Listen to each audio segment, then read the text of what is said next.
This topic is one that seems to be pretty debated. The creation story, Genesis, evolution, the role that it plays in it. The theory of evolution. They've used it as a particular blunt object to beat the faith. That is the fruit of teaching people to live in a life where they don't think about God and the supernatural, where we're just convinced that the treasures and the wealth of this world is the end-all be-all. Once we've swallowed the bait that all we are is just evolved super monkeys, then of course with our technology the next level of evolution would be to join with machines.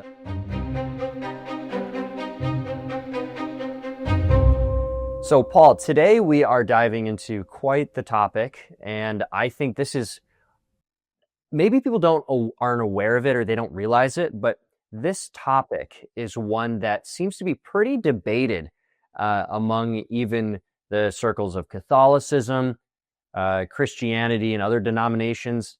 There seems to be so many different takes on creation, the creation story, Genesis, evolution, the role that it plays in it. There are so many different ways that we can go with this conversation. I know that you have a very, I don't want to call it unique because it makes sense to me, but I haven't heard it yet from anyone else besides yourself. But why would I say it when we can hear it from the horse's mouth right now? Okay.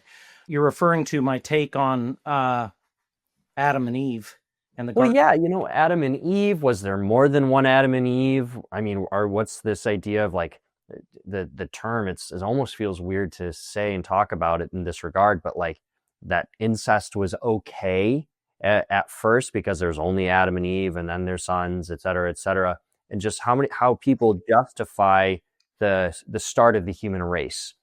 And yeah, I really like your take.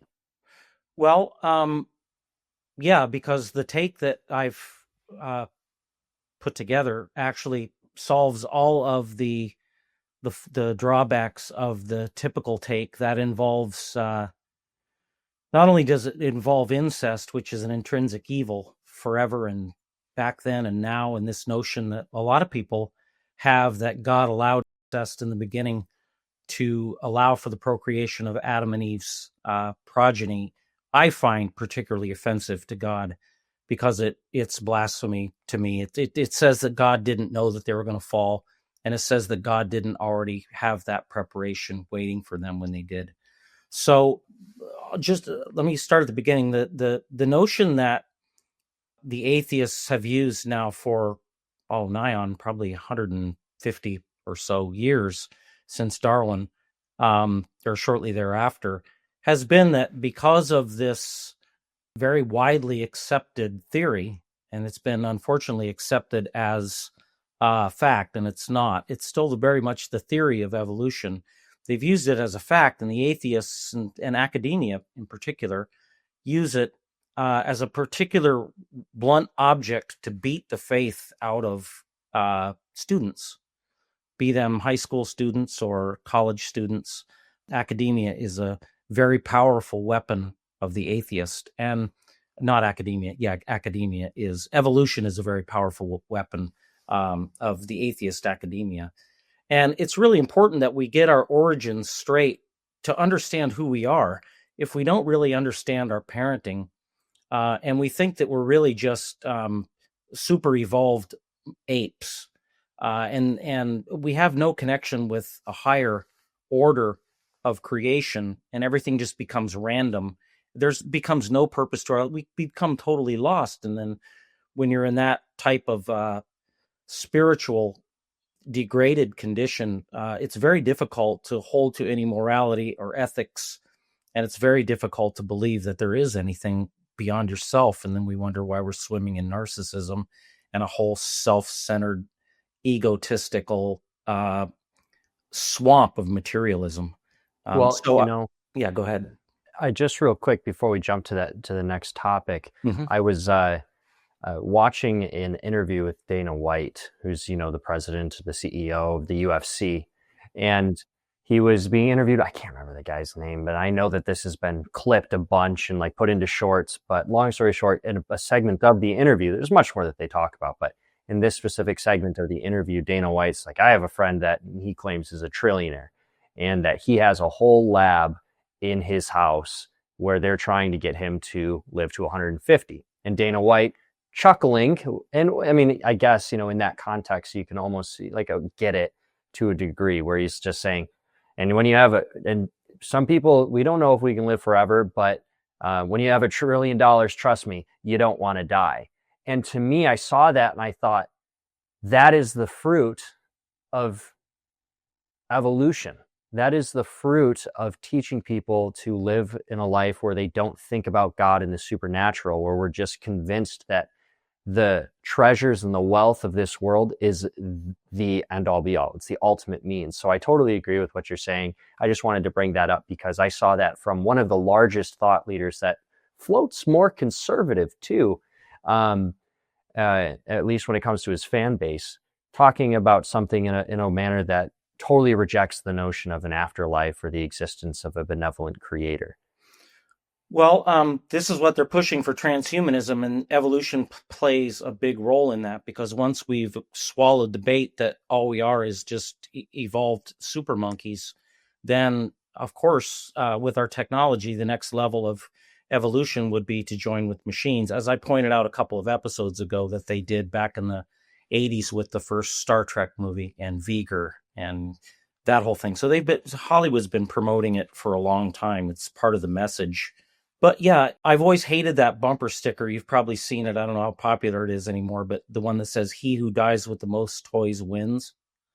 Maybe it's not as popular. It used to be, but it's very materialistic about life is just an accumulation of toys, whatever Stuff. those toys are.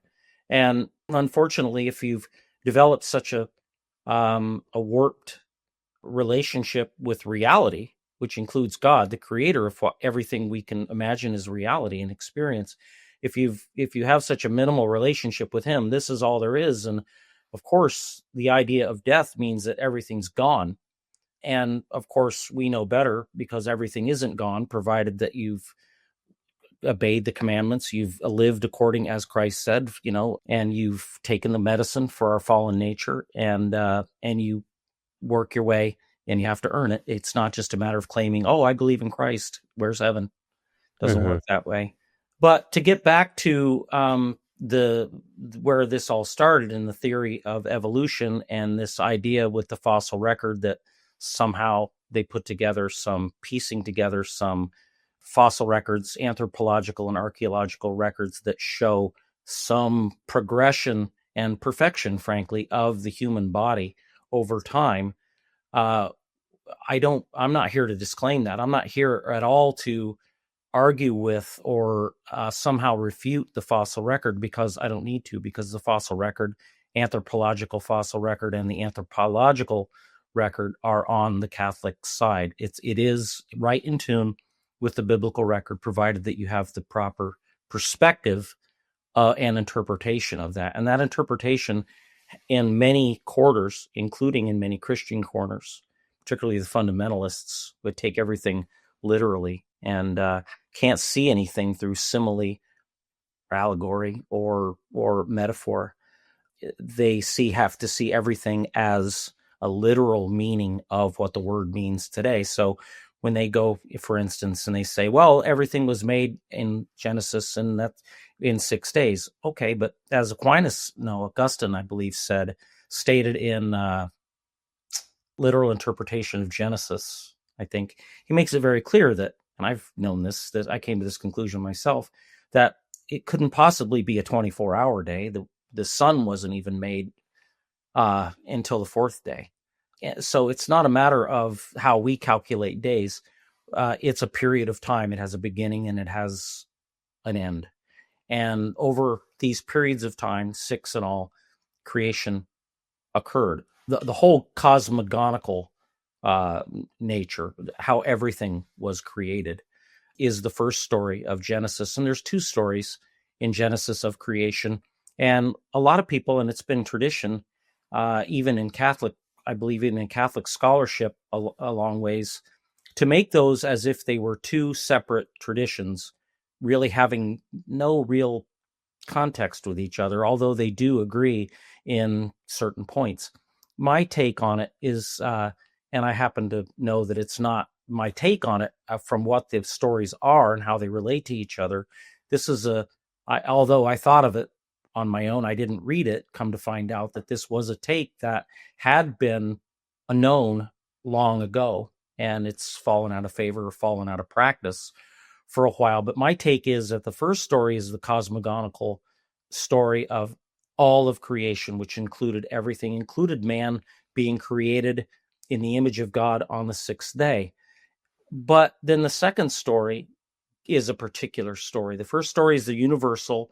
The second story is the particular, and it deals with man alone, and it deals with how is man made in God's image. And that's where we get the story, the particular story of the first man and the first woman, of Adam and Eve. But they were not necessarily the first creatures who looked just like us, who had the same biology, who had the same very similar mind, didn't have a completely rational mind, still had a very clever animal mind, but did not have a mind that was made for a relationship with God, which is the mind that Adam had. Adam had the first mind that was made for a relationship with God. He had a fully rational mind. He knew of God, not only because God was there, but he could reason. And he also could return God's love. The man that was there, that we find the fossil records of, that was there before 6,000 years ago, and we have the records. There's no sense refuting it, that some form of man's body has been active in the world for hundreds of thousands of years. Nobody needs to refute that. If some portion of that came from some other species of primate, it doesn't matter to us. I think Pius XII, in his encyclical Humani Generis, I believe, Humani Generis, makes it very clear that we're free as Catholics to speculate as to whether or not evolution had some portion or some part in the history of the development of man's body, but we're not free to speculate that it had some portion in the development of man's soul. And as Aquinas says, it's our soul that makes us in God's image, not our body. Okay? So he makes it very clear that we're free to speculate on this topic, but we're not free to use it as an instrument to diminish the reality of, or undermine the reality of, or negate the reality of Adam as a real man, an individual man, not a whole new species of men, but an original man who disobeyed, fell into original sin, created, in fact, his act of disobedience is the origin of original sin. And he passed on not only his rational, eternal, immortal soul, but that soul now had been stained, and that soul had been stained with the disobedience. And we can get into later, if you'd like, actually what the cause was, according to Blessed Anne Catherine Emmerich. So, speaking of Blessed Anne Catherine Emmerich, I respect and love her deeply as a great gift to the church. Anybody who's adequately familiar with her, has to admit that she was absolutely the real deal. And I think it's time for her to come to the forefront, as you and I have talked about in the past, Joe, to bring her more into the forefront, and the church start to really capitalize on the treasure trove of graces that she stored up for the church in time of need. And boy, are we in a time of need. So Blessed Anne Catherine, in her book 1, talking about the Genesis story, in her vision, the Genesis story, she talks about Cain, when Cain was cast out of the garden for murdering Abel. She makes it very clear. She says, at the time of Cain, there were men all over the world. Okay? Adam and Eve hadn't already populated the whole world. She makes it very clear that there were men all over the world at that time. And then we look at my favorite historian, who I have so much deep respect for and appreciation, Flavius Josephus, in his recounting, in his translation of the scrolls that he was given from the temple as the temple burned in 70 AD. Titus asked him, is there anything in the temple that you want? And Flavius Josephus said, yes, I want the scrolls. All the history of the Jews. Flavius Josephus took those and over many years translated them into Greek. And he makes it very clear too, Flavius Josephus does, according to the Jews of old, there were men there before Adam and Eve. They were the ones that Cain married, took his wife, robbed, murdered, taught weights and measurements where before they had lived innocently, and caused to build cities. So we have two very good, an historian and a very credible visionary. And we also have the archaeological evidence that there was some type of man animal, call him what you want. I'm not going to call him Neanderthal because it was after that period, according to the archaeological record, anthropology anyway. But there was man who had reached the apex of his perfection as the smartest, most intelligent, clever, and capable animal in the created realm of the world.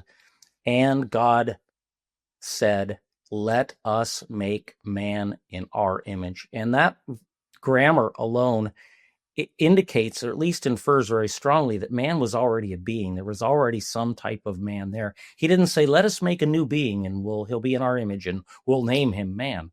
No, there was already a name for him. He had already had a name, man. And God didn't take man, an animal man. He made him from the matter of creation, from clay, as Josephus says, from clay, and made a new being in God's image with a rational, immortal soul made for relationship with God. This was the first material creature that could act, other than the angels, that, because they're not material, and we'll get into that later, the first material creature here that could return God's love. And that was really important. And that's what we're made for. We're made for a relationship with God. So he did make that, and then drew out of him his woman partner, Eve, which, by the way, according to Blessed Anne Catherine, is the way that all procreation was supposed to happen had they not fallen.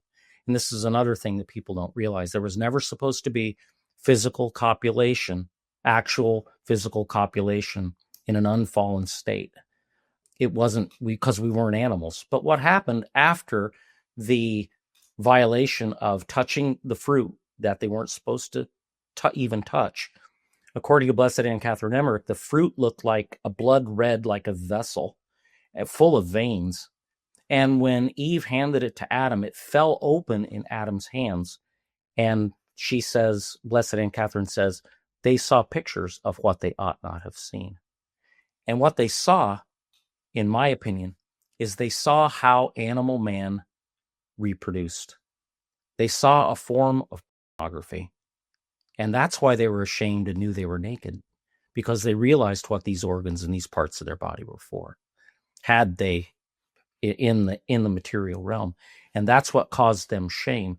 And their disobedience to God caused them the stain of original sin. It disordered our psyche, our soul, and we are now at war with our own bodies. And this is not a coincidence that what's the number one cause of people falling into hell and mortal sin these days? Oh, it has to be pornography.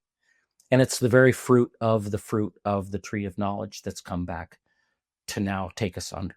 And I don't think that's a coincidence. So to get back to the nature of Adam and Eve and the creatures that were here, this was only 6,000 years ago. So if we go through the record, the well-established record, we can see that when was the first civilization? The first civilization was in Mesopotamia, right in the Mesopotamian Valley. When was it? It was 6,000 years ago. What else happened then? Well, that's exactly the time and the place that the Bible says that Adam and Eve were there. So the timeline lines up perfectly. What was the first instance of handwriting, which is a real indication of a change, a more universal application or a more universal capacity of the mind now? It's not just, as we said before, it's not just thing and word anymore. It's conceptual. And that conceptual capacity demands the capacity for written language, to write things down, to transfer into a different time, ahead in the future, and to different places. What's the first instance of handwriting? It's right there in the same place in Mesopotamia 5,500 years ago. That's the oldest instance of handwriting that we have. Adam would have been 500 years old. So we've got the archaeology and we've got the anthropology that shows that clearly something, exactly where and when the Bible says that it happened, something happened. And God knew they were going to fall. As I point out in my book, the nature of the Garden of Eden is where, at the perfection of the material and immaterial, as we say in the Creed, I believe in one God the Father, the Almighty Creator of heaven and earth, or material and immaterial.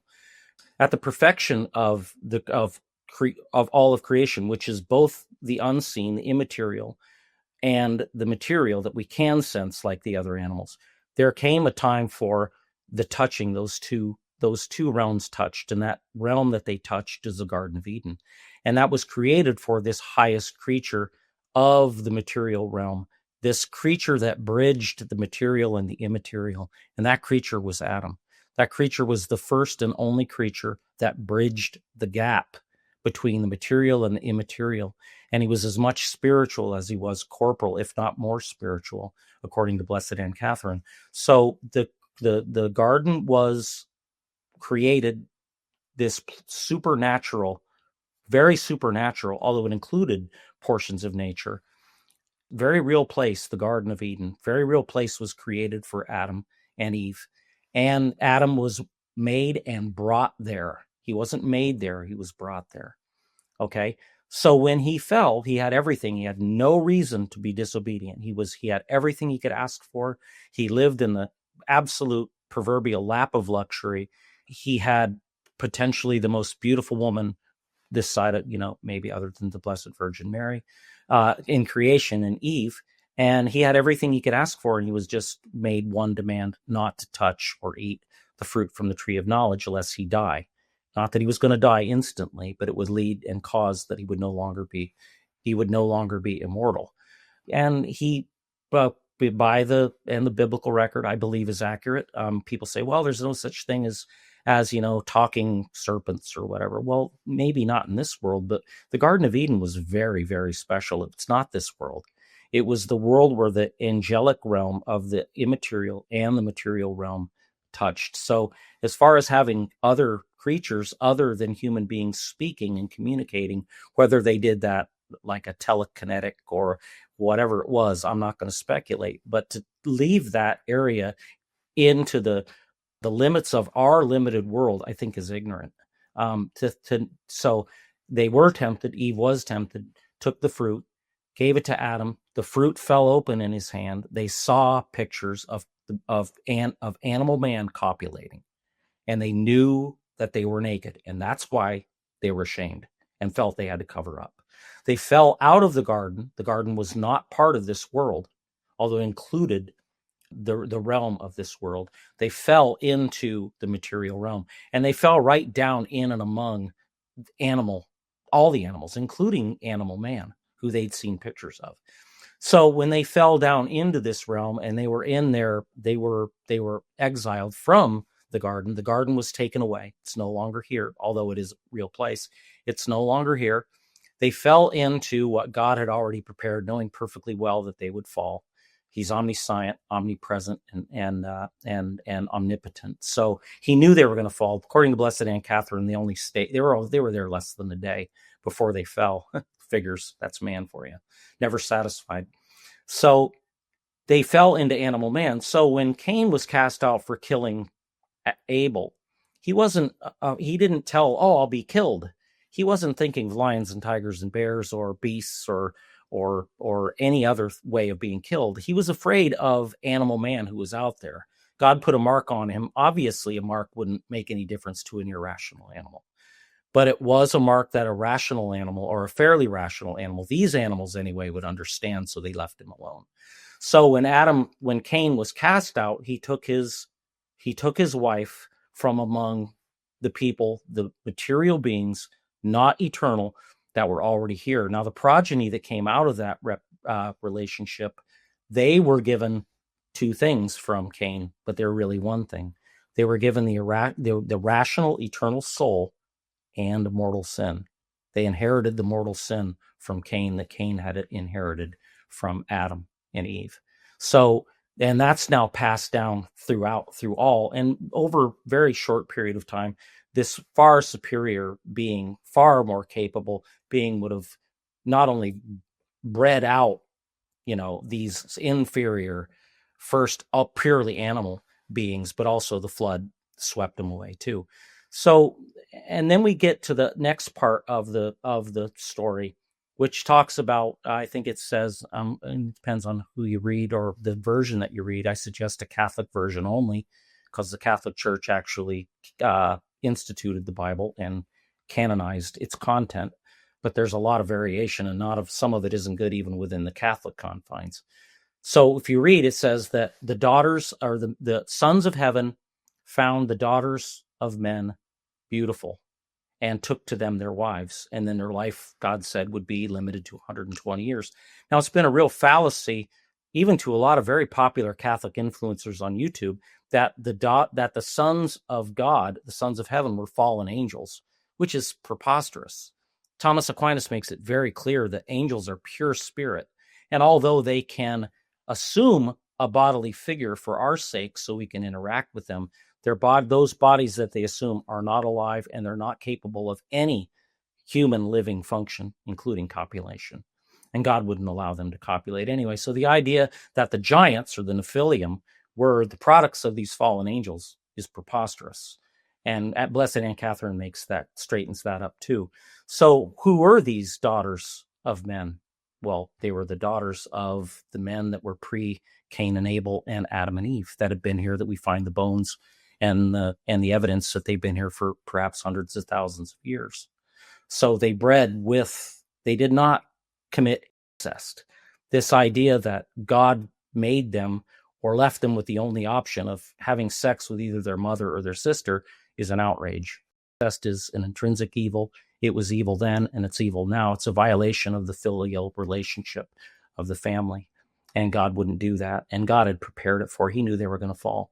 So I think that it's important that with this perspective on the reality that's proven in the ground and in the time, the actual biblical timeline that lines right up with the biblical timeline, everything falls together. All the objections that the atheists have and claim that we're just monkeys vanish, literally vanish. Evolution makes no difference to our Catholic faith anymore, because if it did happen, which according to Darwin said that if we don't find intermediate species, then my theory is false. We haven't found any of the intermediate species, the missing link. So, but even if it were true, and let's just say that it was, it doesn't matter, because it happened so far ago and so long before Adam and Eve that it may have had an effect on the animal man that was already here, that Adam and Eve fell into. It has no part to play in the reality of Adam and Eve as a real, true human being, and Eve, real, true individual personalities and beings that fell into disobedience and passed on to humanity, the human race, the immortal, rational soul stained with original sin. So, Paul, Anne Catherine Emmerich, you're putting a lot of value behind her words. How did she develop or gain credence in the start when she was still alive? Because she was definitely relaying what she was seeing while she was alive, or else we wouldn't have the written record. How did people go from "you're crazy" to, oh wow, this lady might actually be telling the truth? Well, I don't think anybody ever thought she was crazy. Not even her fellow Augustinian nuns, who many had a fair degree of envy and even spite against her. Blessed Aunt Catherine was a very, very holy, innocent and brilliant child.